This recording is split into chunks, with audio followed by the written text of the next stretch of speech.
امام یافعی رحمۃ اللہ تعالی نے اس کو لکھا بھی. آپ فرماتے ہیں یہ ہارون الرشید کا دور تھا اور کوئی بزرگ تھے تو انہوں نے دوران گفتگو نہ ہارون کے لیے بڑے سخت الفاظ بول دیے. تو ظاہر بندے تو بیٹھے ہوتے ہیں نا, بندوں نے جا کر خبر دی ہارون کو, ہارون آج مولوی صاحب نے تقریر تیرے خلاف کی تھی. بادشاہ وقت تھا, کہا اٹھا لاؤ بابا جی کو. اور لا کے نا اس نے بابا جی کو ایک ایسے ڈبے میں بند کروایا کہ جس میں بندہ حرکت بھی نہیں کر سکتا, جس میں بندہ بیٹھ بھی نہیں سکتا, بس کھڑا ہی رہنا ہے. اس کو تھا 1-2 دن بعد ان کا انتقال ہو جائے گا. لیکن جو صبح آ کے اپنے دربار میں بیٹھا نا تو ایک سپاہی نے آ کر اس کو خبر دی, حضرت وہ جن بابا جی کو آپ نے ڈبے میں بند نہیں کروایا تھا وہ تو باہر گھوم رہے ہیں. وہ بڑا حیران ہوا, بھائی وہ کیسے باہر آ گئے؟ پھر دل میں خیال ہے میری سپاہ میں کو اس کا مرید ہوگا, اس نے نکال دیا ہوگا. کہتا جاؤ بابا جی کو لے کے آؤ. امام یافعی نے لکھا ہے کہ وہ بابا جی کو لے کے آئے. اب جو ہارون اور بابا جی کی آپس میں گفتگو ہوئی, وہ ہارون ان سے پوچھتا ہے بابا جی یہ آپ کو باغ میں کون لے کے گیا؟ اس کو تھا میری سپاہ میں سے کو لے کے گیا ہوگا. باغویز کہتے ہیں جس نے مجھے ڈبے سے نکالا. وہ پھر پوچھتا آپ کو ڈبے میں سے کس نے نکالا؟ آپ نے فرمایا جو مجھے باغ میں لے کے گئے. اب ظاہر ہارون بھی فاضل آدمی تھا, سمجھ تو ہو بھی گیا بات ہے کیا ہے. امام یافعی لکھتے ہیں سر پہ ہاتھ رکھ کے نہ کہتا ہے یہ کتنی عجیب بات ہے. آپ نے آگے سے فرمایا ہارون یہ تو بتا تیرے اور میرے رب کی کون سی بات عجیب نہیں ہے. وہ لکھا ہے اس نے اپنے وزیر کو بلایا اور بلا کر کہتا ہے بابا جی کو میرے شاہی گھوڑے پہ بٹھاؤ اور ان کو پورے بغداد کا چکر لگواؤ, اور ساتھ ایک بندہ نا یہ اعلان کرتا جائے یہ وہ ہیں جن کو ہارون نے ذلیل کرنا چاہا, یہ وہ ہیں جن کو ہارون نے ذلیل کرنا چاہا اور اللہ نے ان کو عزت دی, اور ہارون کو بھی ان کی عزت کرنی پڑ گئی ہے. جسے حضرت جی وہ رکھے اس کا کون کچھ بگاڑ سکتا ہے. یہ ابھی یہ عسر کا رنگ ہے حضرت جی. آپ انشاءاللہ ان قریب پاکستان کے حوالے سے یسر کا رنگ بھی دیکھیں گے. دیکھنا اس ملک کو اللہ نے کتنی بہاریں عطا فرمانی ہے. اس لیے حضرت جی خوب جو ہے نا, اور اب صرف نعروں کی نہیں حضرت, اب کچھ عملی اقدام کرنے کی ضرورت ہے حضرت. وہ نعروں سے کو 2 قدم اب آگے نکلتے ہیں کہ 70 سال ہو گئے نعرے مارتے ہوئے, اب نعروں سے نہیں حضرت, اب تھوڑا سا عملی کام کرتے ہیں. اور عملی کام کیا کرنا ہے؟ وہی رنگ جو ہمارے بڑوں کا رنگ تھا حضرت. یہ میلاد شریف کا ماہ ہے بھئی, کوئی میلاد شریف ایک دن تو نہیں ہے نا, ایک دن قوم اٹھے نعرے مارے یہ وہ کر کے سو جائے. اور بھائی جب تک اس وجود میں جان ہے تب تک ہی میلاد ہے حضرت جی. ہاں وہ والا رنگ اور ہے, یہ والا رنگ اور ہے. وہ رنگ 12 ربیع الاول کا تھا, وہ ہم نے کر لیا. اب یہ رنگ ہے جو تا حیات چاہیے حضرت. اور وہ رنگ کیا ہے؟ وہ لکھا ہے کہ جب حضور نبی کریم علیہ الصلوۃ والسلام کا وصال ہو گیا نا, آپ نے پردہ فرما لیا, باقی تو زندہ ہے واللہ, تو زندہ ہے واللہ, میرے چشمے عالم سے چھپ جانے والے حضرت ہیں. وہ لکھا ہے کہ اگلے دن جب حضرت سیدنا صدیق اکبر رضی اللہ تعالیٰ عنہ خلیفہ رسول بنے نا, خلافت کا منصب آپ کے ذمہ آیا, خلیفہ بلا فصل, خلیفہ اول, ٹھیک ہے. وہ ایک بچی آ گئی اور آ کے نا اس نے رونا شروع کر دیا جناب صدیق اکبر رضی اللہ تعالیٰ عنہ کے پاس. آ کے نا اس نے رونا شروع کر دیا. آپ نے اسے پوچھا کیوں رو رہی ہو؟ عرض کرتی اس لیے رو رہی ہوں کہ حضور نبی کریم علیہ الصلوۃ والسلام کا وصال ہو گیا. آپ نے فرمایا اگر تیرے رونے کی وجہ یہ ہے کہ حضور نبی علیہ السلام کا وصال ہو گیا تو پھر تجھے کیا بتاؤں اس وقت قلب ابو بکر پہ کیا گزر رہی ہے. قلب ابو بکر پہ کیا گزر رہی ہے. وہ کہتی نہیں ایک وجہ اور بھی ہے. آپ نے فرمایا وہ کیا؟ وہ عرض کرتی ہے اے خلیفہ رسول اللہ صلی اللہ علیہ وسلم میں یتیم ہوں, میرے والد نہیں ہیں. کچھ عرصہ پہلے میری ماں کا بھی انتقال ہو گیا. میری ایک دادی ہے جو آنکھوں سے اندھی ہے, نابینا ہے, اور میں ہوں اور ہماری بکریاں ہیں. ان بکریوں کے دودھ پہ ہمارا گزر بسر ہوتا ہے. وہ دودھ بکتا ہے اور ہمارا چولہا جلتا ہے گھر میں. رو اس لیے رہی ہوں, دادی نابینا ہے, وہ دودھ نکال نہیں سکتی. میرے ہاتھ چھوٹے چھوٹے ہیں, مجھ سے دودھ نکلے گا نہیں. رو اس لیے رہی ہوں کہ جب تک حضور نبی علیہ الصلوۃ والسلام ہم نے اپنی حیات ظاہری کے ساتھ موجود تھے نا, اب روز تشریف لایا کرتے تھے اور ہمیں بکریوں کا دودھ نکال کے دیا کرتے تھے. ہمیں روز بکریوں کا دودھ نکال کے دیا کرتے تھے. اب رو اس لیے رہی ہوں کہ حضور نبی علیہ السلام کا تو وصال ہو گیا، اب ہماری بکریوں کا دودھ کون نکالا کرے گا. لکھا ہے کہ جناب سیدنا صدیق اکبر رضی اللہ تعالیٰ عنہ بھی رو پڑے. وَإِنَّكَ لَعَلَىٰ خُلُقٍ عَظِيمٍ، وہ نبیوں میں رحمت لقب پانے والا، مرادیں غریبوں کی بھر لانے والا، وہ اپنے پرائے کا غم کھانے والا. وہ لکھا ہے جناب سیدنا صدیق اکبر رضی اللہ تعالیٰ عنہ بھی رو پڑے. رو کے ناب اس لڑکی کو جواب کیا دیتے ہیں؟ آپ نے فرمایا تو نہ رو، حضور نبی علیہ السلام کا تو وصال ہو گیا، آپ نے تو رخ انور کو چھپا لیا، لیکن ابو بکر ابھی زندہ ہے، اور جب تک ابو بکر زندہ رہے گا تیری بکریوں کا دودھ اب ابو بکر آ کے نکالا کرے گا.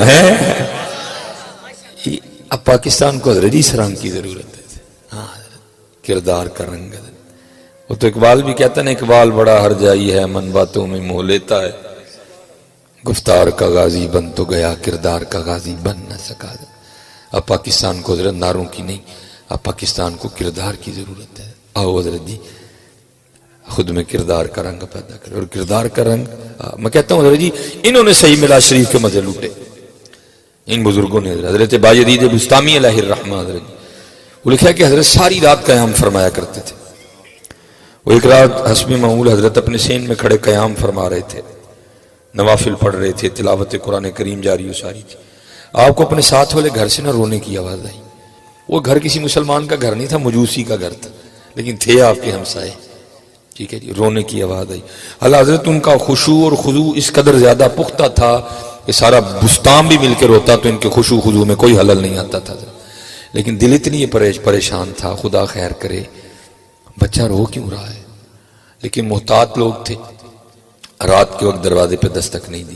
جب دن نکلا نا گہما گہمی ہو گئی، پھر جا کے دروازے پہ دستک دی. وہ ایک عورت نے دروازہ کھولا. اسے پوچھتے ہیں تیرا خامن کدھر ہے، تو دروازہ کیوں کھول رہی ہے؟ وہ آگے سے کہتی ہے میرے خامن تو ایک سفر پہ گئے ہوئے ہیں.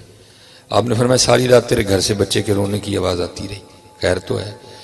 وہ کہنے لگی میرے خامن جو وقت مجھے دے کے گئے تھے نا کہ میں اس وقت تک آ جاؤں گا، خدا خیر کرے پتہ نہیں کیا معاملہ ہے، وہ آ نہیں سکے، اور جو خرچہ مجھے دے کے گئے تھے وہ ختم ہو گیا.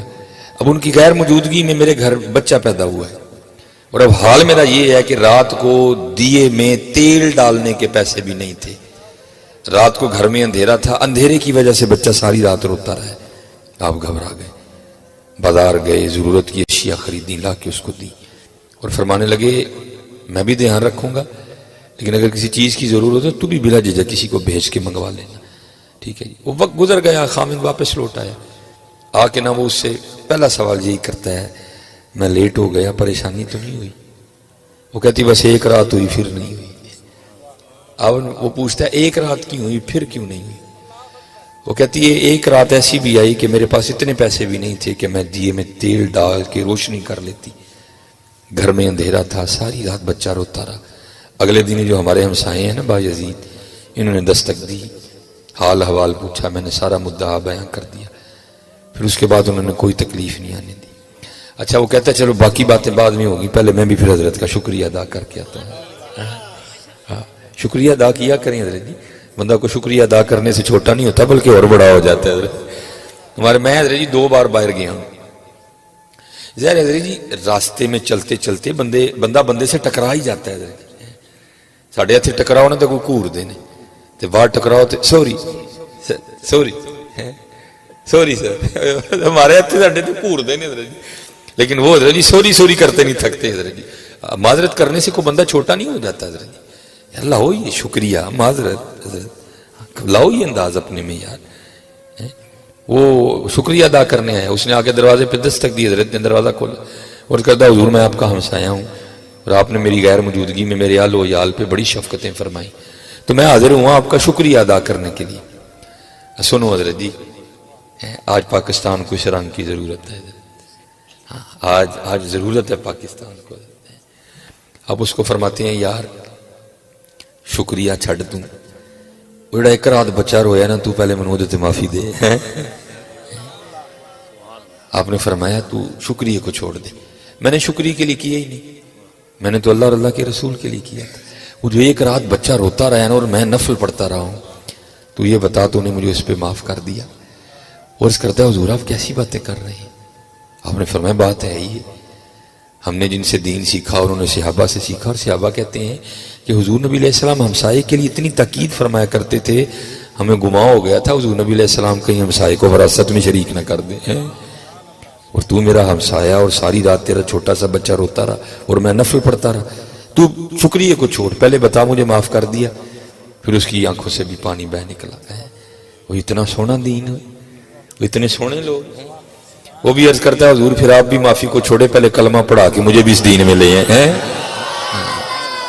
آج اللہ